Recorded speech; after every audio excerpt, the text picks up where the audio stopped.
ओम विद्योताम समप्रभां मृगपतिं स्कंदस्थितां भीषणां कन्याभिकरवालखेटविलसतस्ताविरासेवितां हस्तैश्चक्रगदाशिखेटविशिखां चापं गुणं तर्जनीं बिभ्राणमनलात्मिकां शशिधरां दुर्गां त्रिनेत्रां भजे। नमस्कार, स्वागत है आपका आचार्य वाणी में। मैं आचार्य डॉक्टर विक्रमादित्य आपके साथ हूँ। आज का विषय हमारा है वृश्चिक राशि वालों के लिए ग्रहों का योग सितंबर के आरंभ काल में किस प्रकार का आपके लिए बन रहा है। वृश्चिक राशि वालों, इस बात को खास तौर पर ध्यान रख लो कि आपकी राशि के दृष्टिकोण से ये सितंबर का आरंभ काल आपके लिए बहुत विशेष रहेगा। यह आपके लिए, यदि हम बात करें ग्रहगण दृष्टिकोण से कितने परसेंट ठीक रहता है, तो हमें दिखाई देता है कि आपके लिए नई अपॉर्चुनिटीज़ को लेकर आता दिखाई दे रहा है, नए रास्ते खुलता दिखाई दे रहा है। मानसिक, शारीरिक, कई प्रकार से आपके लिए एक ग्रहों के दृष्टिकोण, कम से कम राशि के दृष्टिकोण से, यदि आपकी राशि वृश्चिक है, ग्रह गोचर आपके लिए किस प्रकार से चल रहे हैं, तो वो तो हम गोचर के दृष्टिकोण से देखें तो बहुत पॉजिटिव योग बनाता दिखाई दे रहा है। ये समय आपकी राशि के दृष्टिकोण से नया पद दे सकता है।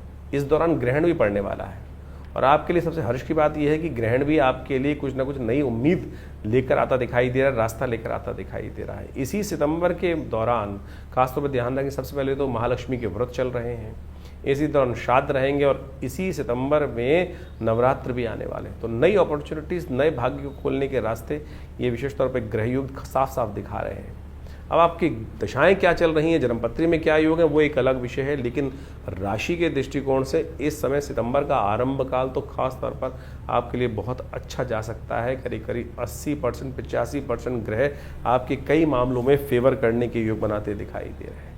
बस आपको अपने आप को थोड़ा ध्यान रखने की ज़रूरत है। इन दिनों ग्रह जो आपके लिए चल रहे हैं वो कुछ ऐसे चल रहे हैं कि आप अननेसेसरी के कामों में अपने आप को परेशान कर रहे हैं।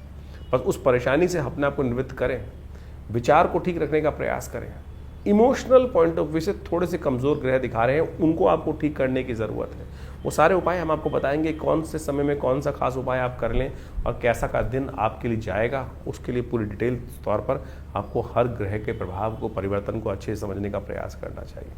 सबसे पहले आरंभ कर लें 1 सितंबर से। 1 सितंबर के दिन सोमवार का दिन, भाद्रपद का महीना चल रहा है और ये भाद्रपद के महीने में अष्टमी तिथि पार होने के बाद नौमी तिथि का योग बन गया है। नंदा नौमी का सुंदर योग है और आपकी राशि के दृष्टिकोण से सुबह सुबह ग्रह जहाँ पर आपकी राशि में ही रहने वाले हैं, चंद्रमा, वो निकल कर आगे जाएंगे और वो दोनों अपॉर्चुनिटीज़ आपके लिए अच्छी रहेंगी।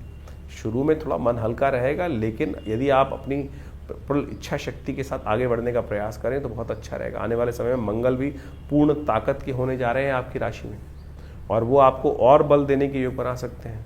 तो इस सुंदर तिथि का लाभ लेने के लिए आपको कोशिश ये करनी चाहिए कि आप इन दिनों महालक्ष्मी के व्रत चल रहे हैं, महालक्ष्मी का जो शास्त्र में विधान है उसको अपना लीजिए, उसको करने का प्रयास कीजिए। चमत्कार उपस्थित कर सकते हैं आप।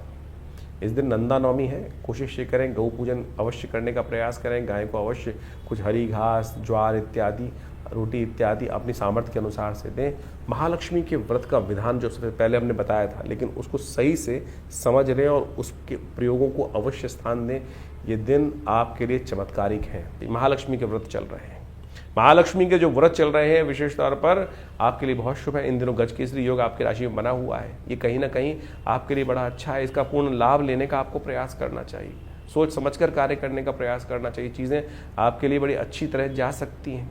महालक्ष्मी के व्रत चल रहे हैं, कोशिश ये करें। हमने विशेष तौर पर महालक्ष्मी के व्रत के दौरान पूरी व्यवस्था है कि अभी 16 दिन के ये व्रत हैं, एक दिन पहले ही आरंभ हुए हैं और इस महालक्ष्मी व्रत के दौरान हो सके तो भगवती लक्ष्मी का नित्य प्रति स्तवन, श्री सूक्त का पाठ अवश्य करने का प्रयास कीजिए।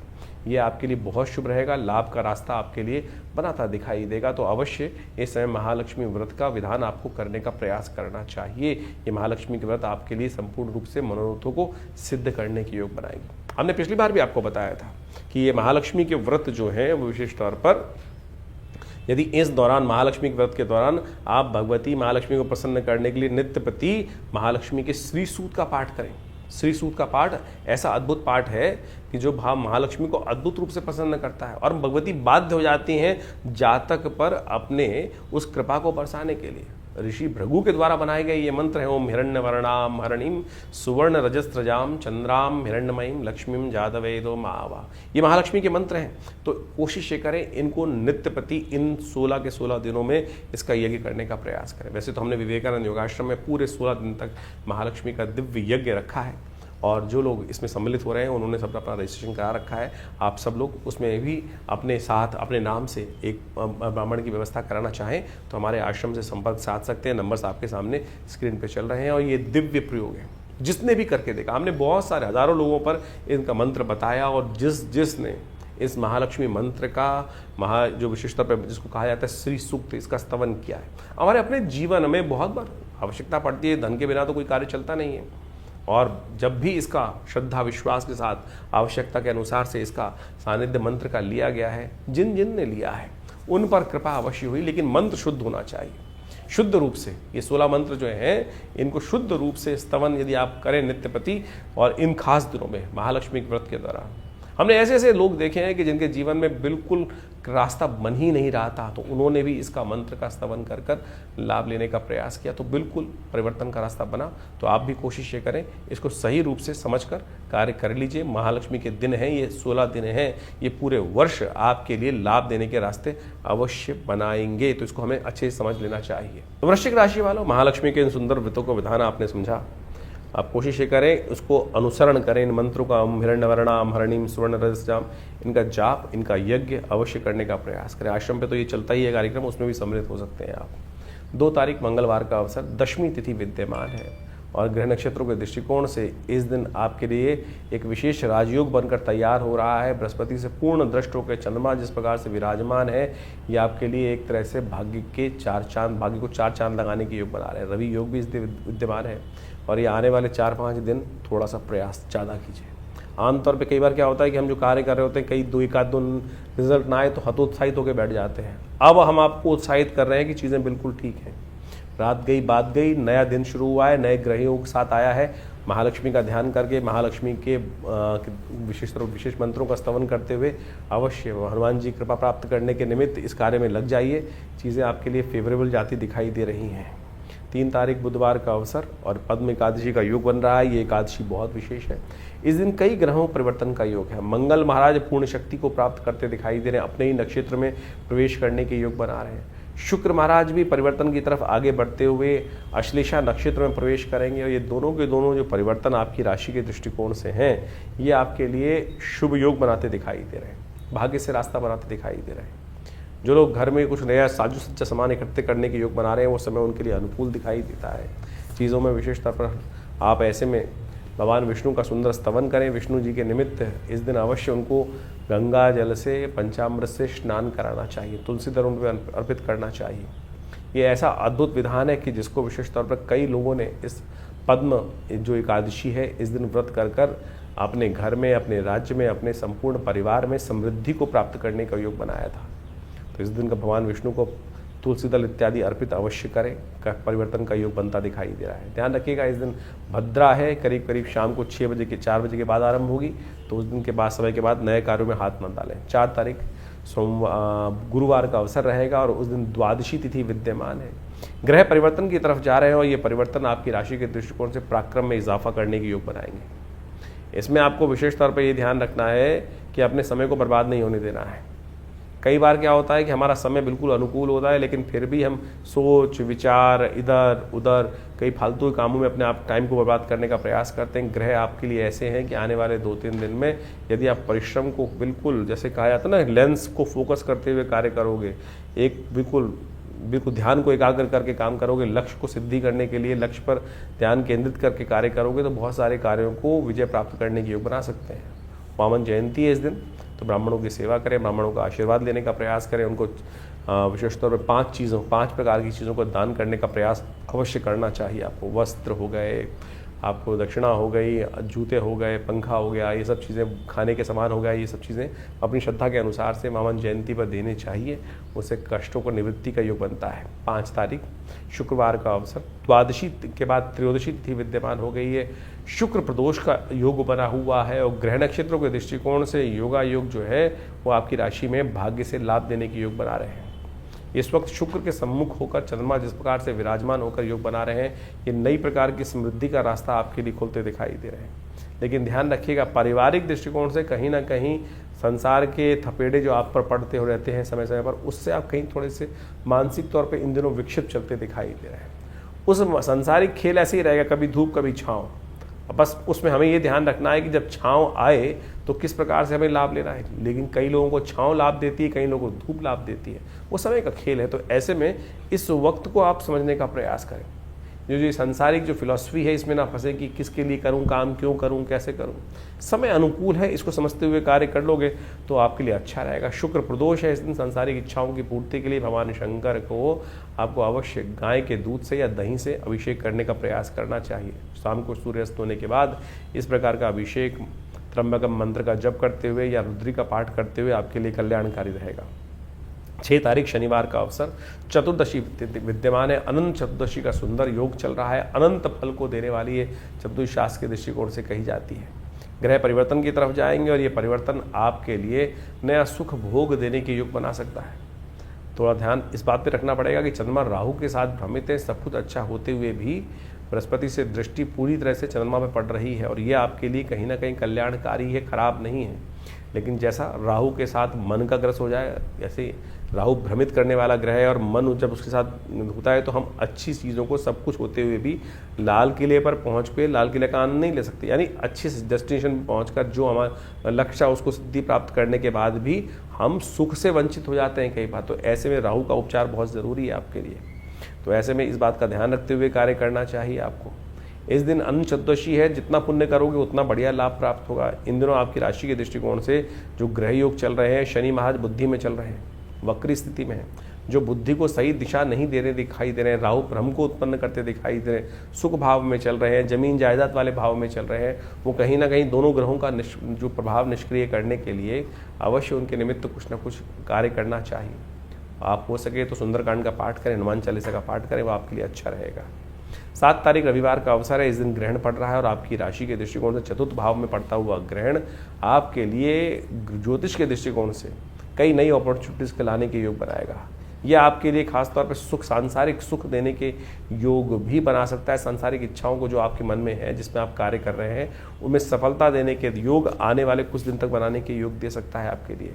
और ऐसे में एक ग्रहों को आपको प्रभाव समझते हुए कार्य करना चाहिए, क्योंकि ग्रहण क्या है, कब पड़ रहा है, कैसा रहेगा, वो भी हम आपको बता रहे हैं। भाद्रपद पूर्णिमा के दिन चंद्र ग्रहण लग रहा है और ये ग्रहण बहुत विशेष है। इस ग्रहण को आपको अच्छे से समझ लेना चाहिए। ग्रहण किस कारण से कहां पड़ रहा है और किसका प्रभाव किस प्रकार से होगा। ये ग्रहण जो है 3.5 घंटे का ग्रहण है और पूरे भारत में सब जगह दृश्य रहने वाला है। इसका प्रभाव भी बड़ा विचित्र प्रकार से जीवन पर पड़ने के योग बनने वाले हैं। चंद्रमा जिस प्रकार से शनि की राशि में स्थित होकर ये ग्रहण का योग बना रहे हैं, ये पूरी तरह से मन का और जो प्रभाव है वो विशेष तौर पर हर राशि के अनुसार से इसका प्रभाव होगा। और उसके अनुसार से देखिए, चंद्र ग्रहण, सूर्य ग्रहण जो है वो भारतीय संस्कृति में ये पर्व काल बताए गए हैं। बहुत सारे लोगों ने इसको भ्रांति बना लिया और पता नहीं बहुत सारे ऐसे ऐसे नियम बना दिए गए हैं जिनका शास्त्र में कहीं कोई औचित्य नहीं है। जैसे जैसे काल पद्धति आती गई, लोगों ने इसको अपने अनुसार से बहुत अनेक प्रकार से अपनी भावनाएं पता नहीं कहाँ करती गई। और एक बात समझें कि ग्रहण कोई अशुभ काल नहीं है। ग्रहण एक पर्व काल के रूप में ज्योतिष विज्ञान के अनुसार जब पंचांगकर्ता लिखते हैं तो उसके संपूर्ण ग्रहण को पर्व काल कहा जाता है। और ये केवल विशुद्ध आध्यात्मिक है, अपनी आत्मिक उन्नति, जीवन के कष्टों को दूर करने के लिए वो काल बताया गया है। इसका प्रभाव लोगों ने इसका अनुभव किया और उसकी छाया जो होती है वो कभी शुभ नहीं होती। इसकी छाया से बचने के लिए अनेक बहुत प्रभाव होता है। हमने अनेक केस देखे हैं।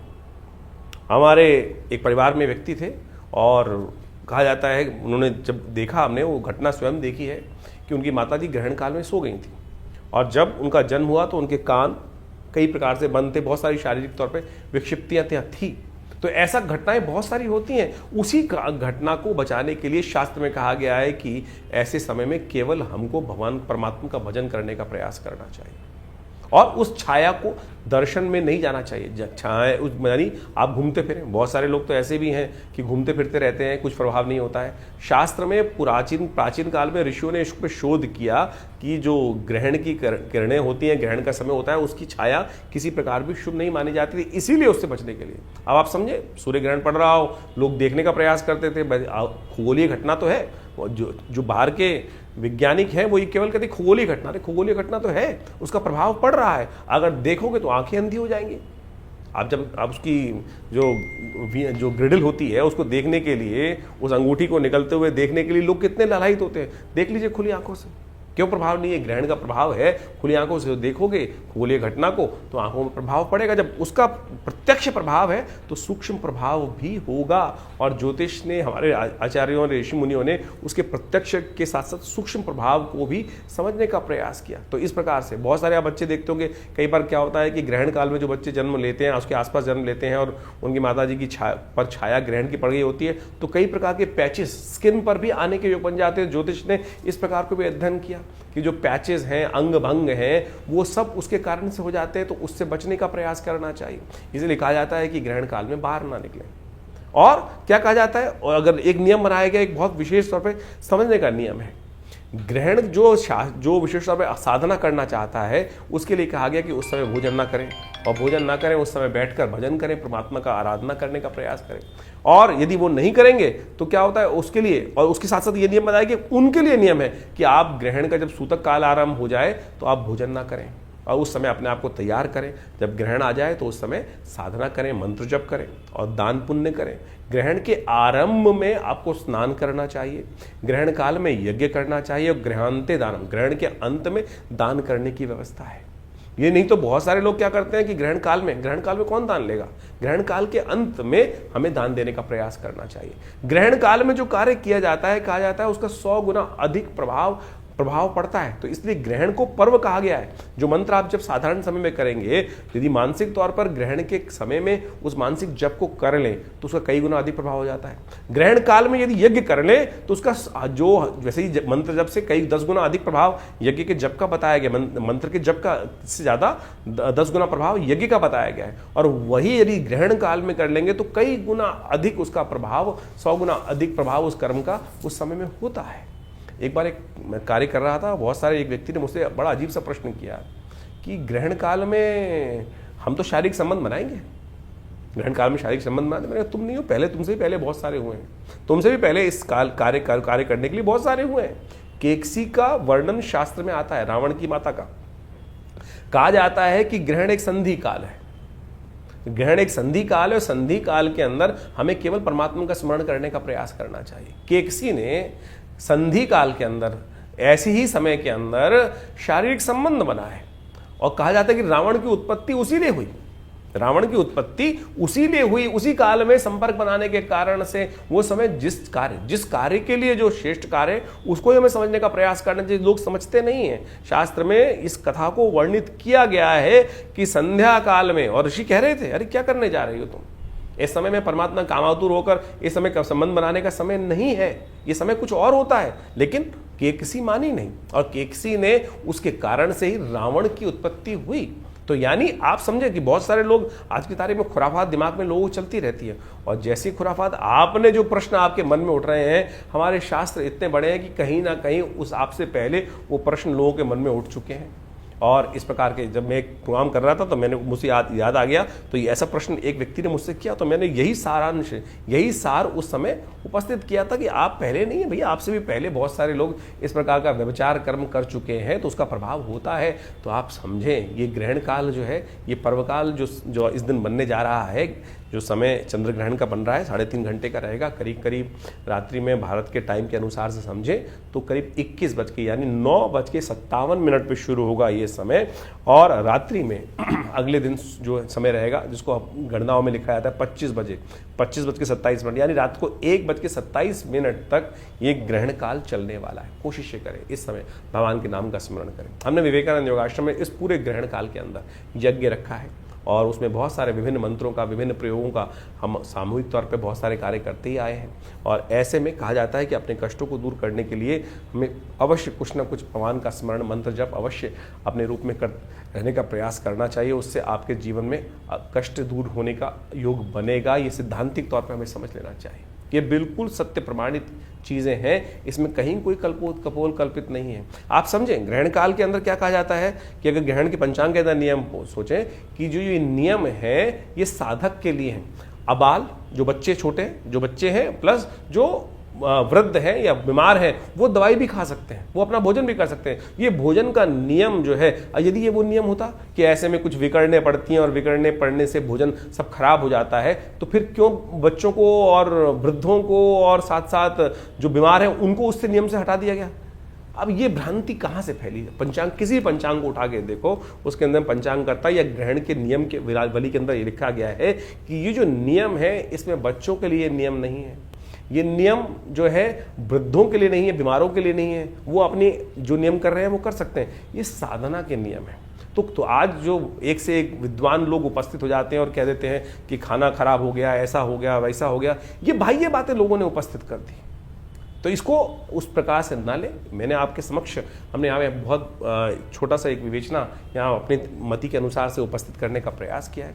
खैर, ग्रहण के काल में आप कोशिश ये करें अवश्य अपने मंत्रों को, जो कष्ट जीवन में चल रहा है उसकी निवृत्ति करने के लिए भगवान के मंत्र जो है, जो भी आपके ग्रहों के मंत्र हैं, कैसे भी मंत्र हैं, भगवान शंकर के मंत्र हैं, महामृत्युंजय मंत्र है, उन सब का यथाउचित भाव से जप करने का प्रयास करें, कीर्तन करें, भगवान के नाम का मानसिक तौर पर स्मरण करने का प्रयास करें। यज्ञ कर सकते हैं, मूर्ति पूजा नहीं। मूर्ति पूजा उस समय में नहीं करनी चाहिए। शास्त्र में मूर्ति को ढक दिया जाता है, शास्त्र के दृष्टिकोण से मना कर दिया जाता है कि मूर्ति को स्पर्श करना, क्योंकि वो सूतक काल माना जाता है, मूर्ति को स्पर्श ना करें। हाँ, यज्ञ कर सकते हैं। ये आर्णिक सूत्रावली बहुत सारे ग्रंथों में इसको कहा गया है, मंत्र महार्णव इत्यादि समस्त ग्रंथों में, नियम में, धर्म सिंधु के अंदर इस बात को वर्णित किया गया है कि ग्रहण के आरंभ काल में हमको क्या करना चाहिए। ग्रहण आरंभे हमको स्नान करना चाहिए, ग्रहण काले यज्ञ करना चाहिए, ग्रहण अंते हमें दान करने का प्रयास करना चाहिए। तो आपकी राशि के अनुसार से क्या कुछ होने वाला है वो भी आपको समझने को मिलेगा। बहुत बढ़िया तरह से हमने इन सब चीज़ों को यहाँ रखने का प्रयास किया है। समझ लेंगे तो अच्छा रहेगा। तो वृश्चिक राशि वालों, आपकी राशि के दृष्टिकोण से इस ग्रहण के प्रभाव को यदि समझा जाए तो ये कहीं ना कहीं पदोन्नति बनाने के योग बना सकता है। कहीं ना कहीं राज्य पद से लाभ, राज्य के पुरुषों से कहीं ना कहीं लाभ होने के योग, सफलता का रास्ता आपके लिए अग्रसित करता दिखाई दे रहा है। तो ग्रहण का प्रभाव आपके लिए नेगेटिव बिल्कुल नहीं है। हाँ, लेकिन राहु का चतुर्थ भाव में चलना वो आपके लिए कहीं ना कहीं सुखों में सब कुछ होते हुए भी आपके लिए थोड़ा परेशानी का योग बना हुआ है। तो उसको ठीक करने के लिए इस ग्रहण काल में आप एक काम करें, राहु के मंत्र का यथाउचित भाव से जप करने का प्रयास करें। हो सके तो इस ग्रहण काल में आपके लिए गुड़ का और साथ साथ तेल का दान करना सबसे श्रेष्ठ है। तो ग्रहण के आरंभ में हो सके तो स्नान करें, ग्रहण के आरंभ काल में, फिर ग्रहण के दौरान हो सके तो गायत्री का मानसिक तौर पर जितना हो सकता है उतना जप करने का प्रयास करें। राहु के मंत्र का जप, और साथ साथ आपकी राशि के दृष्टिकोण से इस वक्त शनि चल रहा है जहां पर उसका उपाय करना जरूरी। शनि स्तोत्र का पाठ अवश्य कीजिए। देखिए, ग्रहण काल के अंदर जैसा हमने आपको बताया, प्रभाव जो है आपके जो कर्मों का प्रभाव 100 गुना अधिक हो जाता है। तो ऐसे में ग्रहण काल में शुभ चिंतन, मंत्र जप, जो इतना हो सकता है यज्ञ इत्यादि करने का प्रयास करें, उसका बहुत अत्यधिक प्रभाव पड़ेगा। तो आप ऐसे में ग्रहण काल में शनि के स्तोत्र का पाठ, हनुमान चालीसा का पाठ अवश्य कर लीजिएगा। यदि आपको शनि स्तोत्र नहीं मिल रहा है तो आप हमारे चैनल पर जाकर, हमने उसकी वीडियो डाले हुए हैं, उनको लगातार सुन सकते हैं। राहु के मंत्र को 108 बार हमने वो उपस्थित कर दिया है। उस लिंक को देखकर आप उसको लगातार सुनने का प्रयास कीजिए। देखिएगा उसके प्रभाव से इस समय में राहु जो ग्रहण काल है उसमें इन मंत्रों का जाप आपके बहुत सारे कष्टों को हरेगा। और ग्रहण के अंतिम दौर में, अंतिम काल में गुड़ का और साथ साथ तेल का दान भी करें, गौशाला में पहुंचा दें, किसी गरीब को दे दें। ये सब प्रकार से करने से आपके लिए बहुत शुभ योग बनेगा, लाभ के रास्ते आपके लिए खुलेंगे, कष्टों को निवृत्त करने का योग बनेगा। एक बात ध्यान रखिएगा, इस दिन श्राद्ध भी आरंभ हो रहे हैं। ग्रहण का सूतक सुबह 10 बजे से आरंभ हो जाएगा, तो 10 बजे से पहले सुबह जो है वो आप सत्यव्रत की कथा भी कर सकते हैं, और जो भी बनाए, जो प्रसाद बनाएंगे वो उससे पहले ही बांट के उसे अवश्य ग्रहण करने का प्रयास करें। और साथ साथ अब क्योंकि पितरों के निमित्त श्राद्ध भी करना होता है, वो 10 बजे से पहले ही करना श्रेयकर होगा। तर्पण इत्यादि कर्म जो आप करना है वो 10 बजे से पहले ही रविवार के दिन करने का प्रयास कीजिए, वो ठीक रहेंगे आपके लिए। 8 तारीख सोमवार का अवसर, प्रतिपदा तिथि इस दिन विद्यमान है और इस दिन ग्रह नक्षत्रों के दृष्टिकोण से जो परिवर्तन का समय आपकी राशि में बन रहा है वो आपके लिए विजय का योग बनाएगा। अपनी चाल में मस्त होकर आगे चलने का प्रयास कीजिए, लोगों की चिंता हटा दीजिए मन से, तो आपके लिए अच्छा रहेगा। इस दिन सोमवार है, हो सके तो आपकी राशि के दृष्टिकोण से अच्छा रहेगा खीर का दान करना। अपने पितरों के प्रतिपदा का श्राद्ध इस दिन रहेगा, तो जो खीर लेकर थोड़ी सी रोटी पे या पूरी पे डालकर आप गौशाला में पहुंचा दीजिए, कीटों को डाल दीजिए, कौवे को दे दीजिए, श्वान को दे दीजिए। ये अवश्य दान करने का प्रयास कीजिए, पितरों के निमित्त ये सबसे श्रेष्ठ रहता है और ऐसे में पितरों के विशेष तौर पर कृपा प्राप्त करने के योग बनते हैं। 9 तारीख मंगलवार का अवसर, द्वितीय तिथि विद्यमान है। आपकी राशि के दृष्टिकोण से जो योग बन रहे हैं वो आपको कहीं ना कहीं से आगे कुछ नई उन्नति देने के योग बनाने के रास्ते आपके लिए खुल रहे हैं। तो ये दिन आपके लिए वेस्ट करने का नहीं है। बहुत सारी बार कई बार क्या होता है, हम हार जाते हैं तो मन में आगे बढ़ने के योग नहीं बनते, कई कष्ट, लेकिन ये समय आपके लिए जैसा हमने कहा था बहुत पॉजिटिव लेके आ रहा है। तो इस समय को यूटिलाइज करने के समय आपके लिए बिल्कुल सही है। काल गणना वेला बिल्कुल ठीक दिखाई दी, सर्वार्थ सिद्ध योग भी बना हुआ है। नए कार्यों में हाथ डालने से कोई नुकसान होने के योग नहीं दिखाई देते। 10 तारीख बुधवार का अवसर और ग्रह परिवर्तन की तरफ जा रहे हैं और ये परिवर्तन कहीं ना कहीं आपको फंसा सकता है। बहुत ज़्यादा उम्मीद में लगा काम करना ठीक नहीं रहेगा। कहीं ना कहीं आखिरी मोमेंट पे कहीं ना कहीं स्वास्थ्य या किसी चीज़ में धोखा होने के योग दिखाई देते हैं। भद्रा रहेगी इस दिन, नए कार्यों में हाथ डालने से बचना चाहिए। करीब करीब दोपहर को 3:30 बजे तक भद्रा का योग है और पंचक भी समाप्त हो रहे हैं आज। इससे पहले पंचक जो चल रहे थे 5 दिन से, उसमें बचते हुए इस दिन पंचक समाप्त हो जाएंगे। तो राशि के अनुसार से तो आपने अपने दिन पर दिन किस प्रकार के ग्रह योग बन रहे हैं वो आपने बहुत सुंदर तरीके से समझे। ग्रहों का प्रभाव तो वास्तविक तौर पर हर प्राणी पर, जगत के विशेष जड़ है या चेतन है, उन सब पर भी पड़ता दिखाई देता है शास्त्र के दृष्टिकोण से। और उसके प्रभाव के अनुसार से ही जीवन में, संसार में जो कुछ परिवर्तन के योग बनते हैं वो बहुत अच्छे से समय समय पर लोग उसको अवगत कराते ही रहते हैं हम लोग आपको। लेकिन आपके जीवन में ग्रहों का प्रभाव किस प्रकार से है और उस आने वाले प्रभाव को समझकर जीवन में परिवर्तन का रास्ता हम सब प्राप्त कर लें, शुभ प्राप्त करने के योग बना लें, वो ज्योतिष का वास्तविक उद्देश्य है और उसको हमें अच्छे समझना चाहिए। जो ये पर्व इत्यादि समय समय पर आते रहते हैं वो केवल पर्व नहीं है, केवल हर्षोल्लास के लिए, आनंद के लिए, दिवाली पर पटाखे चला लिए, होली पर हमने रंग खेल लिया, ये केवल वो औचित्य नहीं है। वास्तविक तौर पर एक बात समझ लें, ज्योतिष के साथ साथ पुराण इत्यादि समस्त शास्त्रों में जो रहस्य बताए गए हैं कि हम इस जो पर्व काल है, जो समय है, चाहे वो ग्रहण पड़ रहा है, इस समय में जो ग्रहण पड़ रहा है उसके अनुसार से आपने अपनी राशि के अनुसार से प्रभाव समझाई, लेकिन उन सब पर्व कालों में किस प्रकार से आप अपने जीवन में अपने कष्टों को दूर करने के लिए रास्ता ढूंढ सकते हैं, रास्ता बना सकते हैं, वो वास्तविक तौर पर शास्त्रों का विशेष प्रभाव है और विशेष उद्देश्य है। उसी के लिए इन समस्त कथाओं की संरचना की गई है।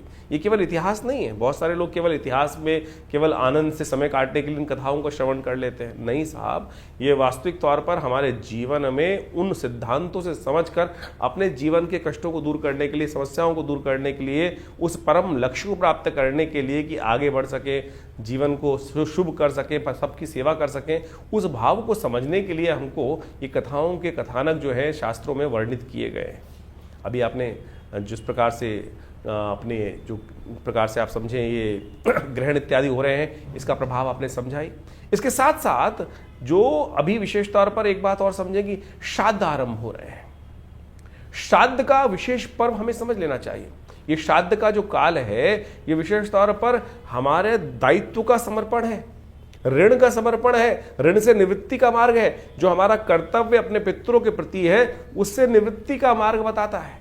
और इसके ऊपर विशेष तौर पर भारतीय संस्कृति में सबसे ज्यादा शोध किया गया और अब बाहर भी जाकर लोग इस पर शोध करने का कार्य कर रहे हैं। बहुत सारे समय समय की कथानक, बहुत सारे इंसिडेंट लोगों के समक्ष आते रहते हैं और उन सब ने देखा कि बहुत बढ़िया तरीके से ये जो पद्धति है इसके ऊपर बहुत विशेष तौर पर आज ही नहीं, अनादिकाल से, बहुत लंबे समय से एनी बेसेंट, डब्ल्यू लेडबीटर, इन सब ने भी ये theosophical society, India theosophical society world wide जो थी, उन्होंने बहुत जबरदस्त शोध करके दिखाए। आत्माओं से संपर्क साधने का प्रयास किया गया और उन आत्माओं से संपर्क साधने के बाद उन विशेष तौर पर वर्णन किया गया। डब्ल्यू लेडबीटर की तो एक किताब है इनविजिबल हेल्पर।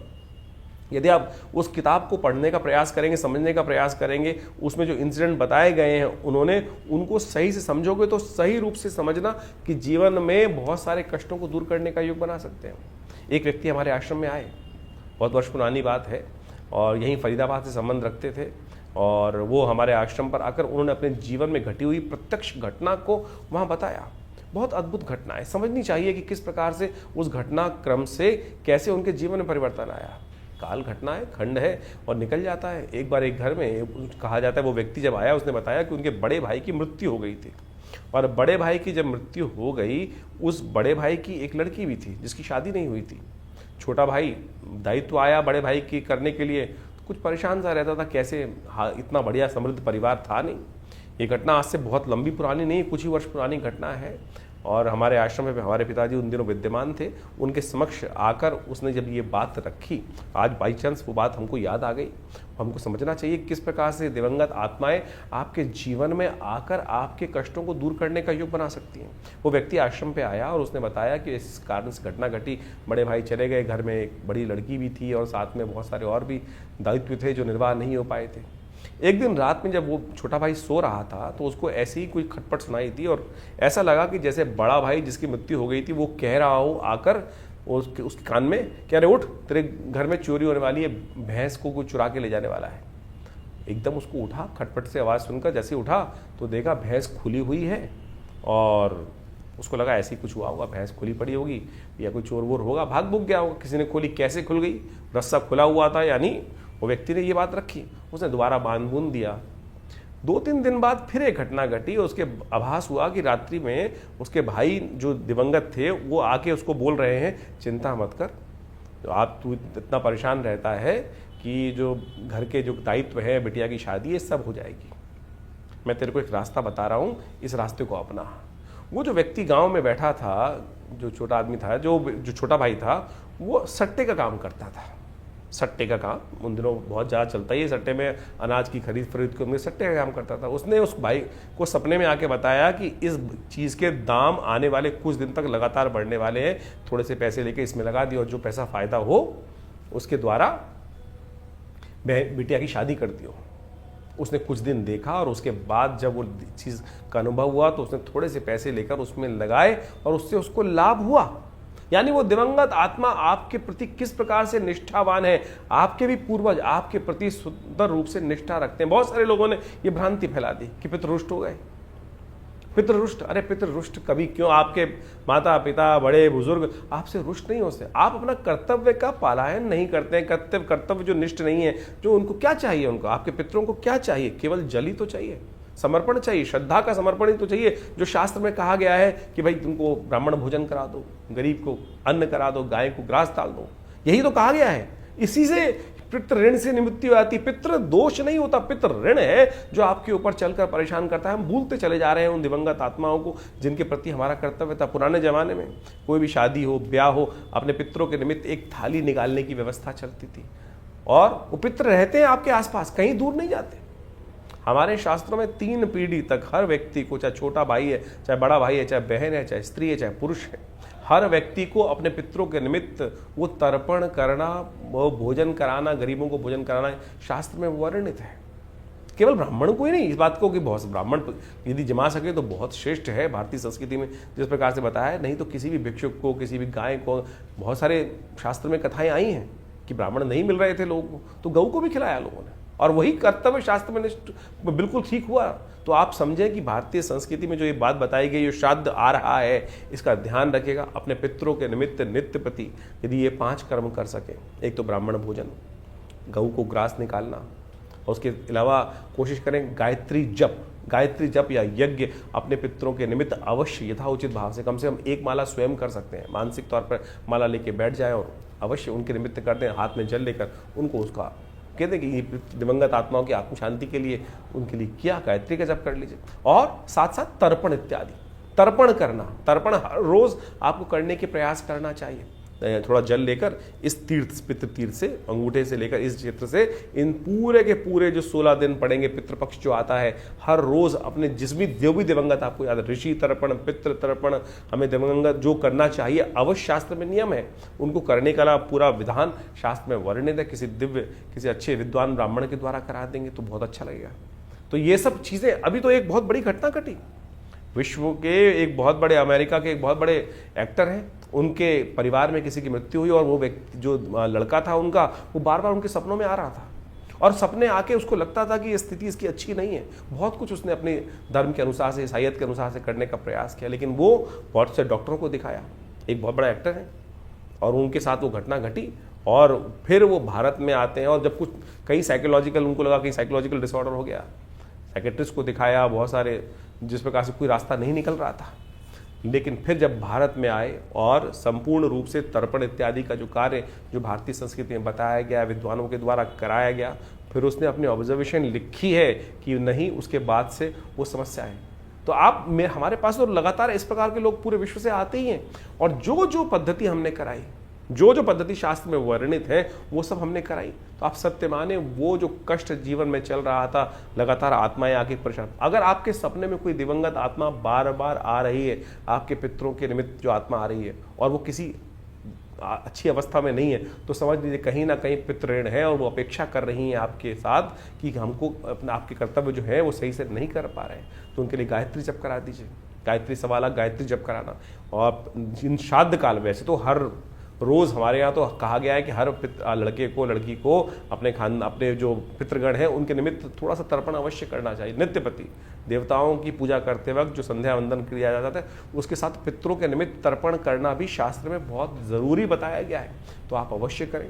हमने इस पितृपक्ष में आश्रम पर विशेष व्यवस्था करा रखी है कि जो जो अपने पितरों के निमित्त गायत्री यज्ञ कराना चाहते हैं, या जो विशेष तौर पर उनके निमित्त ब्राह्मण भोजन इत्यादि समस्त कार्य यदि घर पे नहीं कर पा रहे हैं, तो कम से कम अवश्य हमारे आश्रम पर पूर्ण व्यवस्था उनकी रहेगी। अपने पितरों के निमित्त गायत्री जप इत्यादि समस्त जो शास्त्र वर्णन तरीके हैं दिवंगत आत्माओं की आत्म शांति के लिए अवश्य कराने का प्रयास करें, और देखेंगे उससे मन शांति प्राप्त होती है। मन के बहुत सारे भार जो हैं, बार बार इस प्रकार की समस्याओं को ठीक करने के लिए खुद कर सके तो बहुत बढ़िया है, खुद कर सके तो बहुत बढ़िया। अपने पितरों के निमित्त एक घटना घटी, हमारे आश्रम पर आने वाला एक जातक था, और वो खूब अच्छा पिताजी के शिष्य रहे और खूब अच्छा, बहुत बढ़िया पैसा वैसा खानदान में छोड़ के गए। और आप सत्य माने कि उनका एक दिन समय आया, शरीर पूरा हो गया, जब उनकी वार्षिक श्राद्ध कर रहे थे उनके घर वाले, तो बाई चांस वो जो कपड़े थे कुछ हल्के, जिस प्रकार के वो पहनते थे, वो किसी हल्के कपड़े लेके आए। आप समझे, उस दिवंगत आत्मा ने उस व्यक्ति को आकर बताया कि क्या मैं इतना छोड़ गया, इससे संतुष्टि नहीं हुई, क्या तुम मेरे पहनने लायक कपड़े भी उस प्रकार से नहीं कर सकते? यानी दिवंगत आत्माएं आती हैं और आपसे अपेक्षा रखती हैं इतना ही कर्म करने की आपको आवश्यकता है। बहुत सारे लोग, अभी एक हमारे पास एक व्यक्ति आया, बहुत दिन पहले मैं किसी कार्यक्रम में उपस्थित था, और कार्यक्रम में उपस्थित होते हुए था, वहाँ पर उस व्यक्ति ने मुझ प्रश्न किया, शायद टीवी पे ही था, किसी टीवी चैनल पर ही लाइव डिस्कशन चल रहा था, उस पर कॉल किया उसने कि महाराज ये बताएं कि हमारे घर में ऐसी ऐसी घटना तो नहीं हो जाएगी। मैंने कहा क्यों, क्या हुआ? बोले कि कोई बीमार है, अगर वो मर जाएंगे तो हम बर्बाद हो जाएंगे। मैंने कहा ऐसी क्या बात है, क्यों बर्बाद हो जाओगे? बोले हमारे गांव में परंपरा है कि हमारे यहाँ कोई किसी की मृत्यु होने पर पूरे गांव के जो 3-4 हज़ार आदमी, उनको भोजन कराने की व्यवस्था करनी पड़ती है, और उसी से पितरों की निवृत्ति होती है।